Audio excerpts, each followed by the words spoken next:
নমস্কার, শুভ দুপুর বন্ধুরা। আজকে একটা লাঞ্চ মেনু তোমাদের সাথে শেয়ার করব। আজকে তো বৃহস্পতিবার, তোমরা জানো আমি ভাত খাই না। তো আজকে লাঞ্চে কী কী আছে দেখো, মানে আমি যেহেতু খাবো রুটি, সেই জন্যই তার সাথে নিয়েছি দেখো পটল আলুর একটা চচ্চড়ি, মানে ওই ভাজার চচ্চড়ি টাইপের।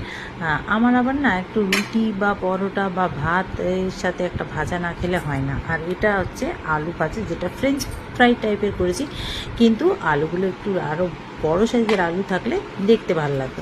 আর এখানে হচ্ছে চানা পনির, আর হচ্ছে এটা হচ্ছে মুগ ডাল সেদ্ধ শুধু পেঁপে দিয়ে, আর দুটো রুটি আর পরোটাটা হচ্ছে পুর ভরা, ওই সেদিন যে আমি ডালপুরি করেছিলাম সেই ডালপুরির পুরটা রয়েছে, সেটা দিয়ে করেছি।